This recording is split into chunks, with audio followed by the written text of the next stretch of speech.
Endangered species. Shrinking penis sizes and sperm counts threaten human reproduction.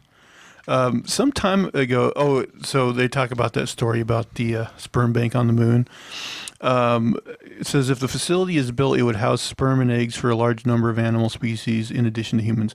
But if they are serious about constructing the lunar sperm bank, they might want to hurry up. Otherwise, there might not be functional human sperm left to store. The existence of humanity is facing an unprecedented threat. In just a couple of decades, our ability to make babies could be seriously hindered. Sperm counts in human males are falling drastically. Based on a 2017 study, human sperm counts have plummeted 59% between 1973 and 2011. Now, that seems like pretty alarming, right? Get on the carnivore diet. Is that supposed to help the sperm count? It's supposed to boost your T levels. I don't know about everything else. If you look at the curve on sperm count... Although, quality of erections. Now, does it help penis length at all? No improvement in length. If you look at the curve on sperm count and project it forward, which is always risky, it reaches 0 in 2045. So, yeah, these are always like most retarded projections. Yeah. That means that in some 24 years, human males would become unable to produce viable sperm cells, but that's not likely. That's a little concerning to say the least, said Swan, who I guess is the scientist or whatever, clearly aiming for the understatement of the year prize. Lower sperm counts aren't the only thing threatening human reproduction. It also turns out that our dongs are getting smaller. Swan told The Intercept that an increasing number of baby boys around the world are being born with smaller penises. When babies are born, do they take a measurement of their penises? Maybe. Well, you only need a sample. Like, you don't have to measure everyone.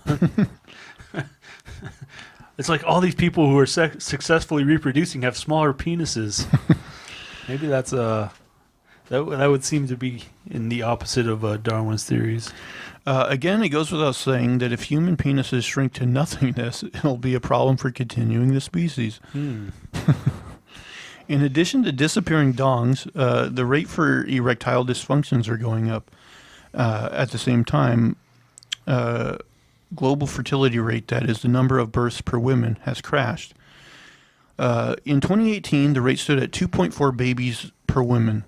Compare that to 5.06 in 1964, and it's down almost by half. I think there's a lot of economic factors, though, in that, right?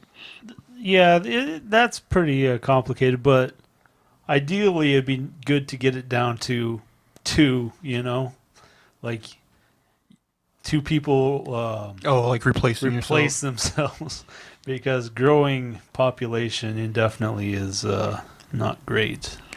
But then you got people like the Octomom that are throwing things out off a kilter. Yeah. In some parts of the world, the average 20-something woman today is less fertile than her grandmother was at 35, Swan writes in her new book, Countdown.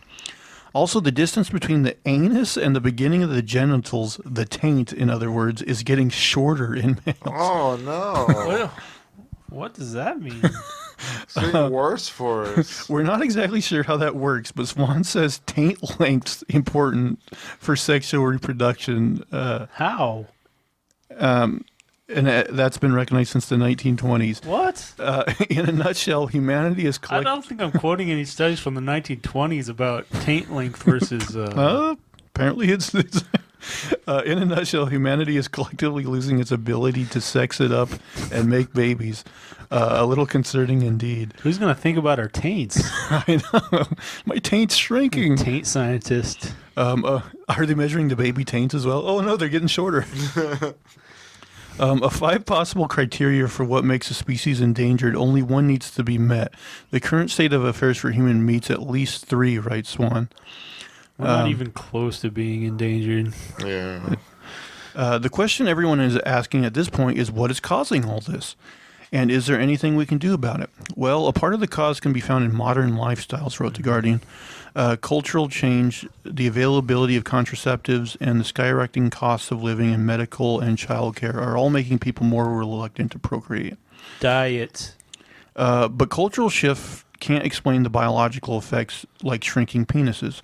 According to Swan, the culprit can be found in what she calls everywhere chemicals. God, how do you pronounce it? Phtalates?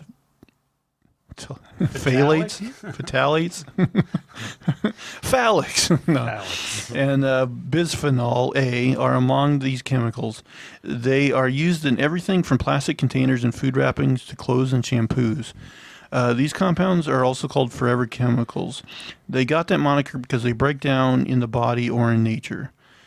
Simply put, they keep building up wherever they find themselves in, and when they get into a living creature, the results aren't pretty. In short, phthalates, whatever you want to call these, for example, wreak ruin upon the reproductive system. Research has found that fetal rats exposed to them were more likely to develop malformed genitals. And in the same study, Swan found the effects happens on human fetuses. But the change in humans aren't limited to merely physical alterations.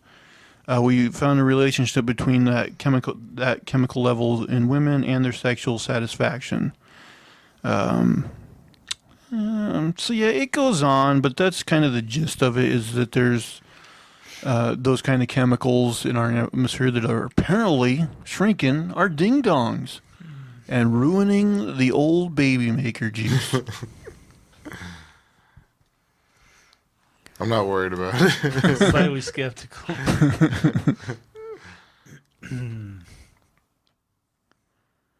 All right. Yeah, considering you started off with those two, like our projections is penis length will equal 0 in 2056 or some bullshit like one of those. Yeah, ones. I mean, even in the article they mentioned that's kind of, unlikely and kind of, a bad thing to do, extract out that way. But it definitely. But at the same time, that was the name of their article. But at the same time, just to drop in potency or whatever from the 1970s to now, that's a huge.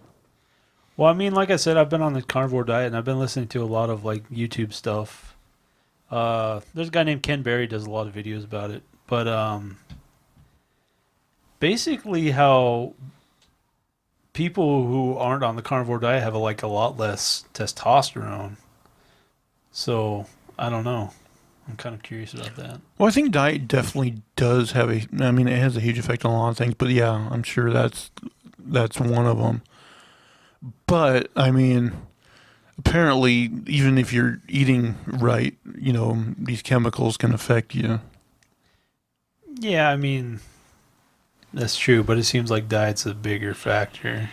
So, our grandparents, they say grandfathers had much higher testosterone. So do you think since the 1970s people's diets have changed dramatically to where they're eating less meat? Or... Yeah, it sounds like basically since they started instituting the eat more grain, the grain-based diets and stuff, it's been a decline in processed foods. And people who go off of that seem like they gain a lot back. All right, well, you heard it here. We endorsed the Snyder Cut and eating nothing but meat to get more powerful erections. It works.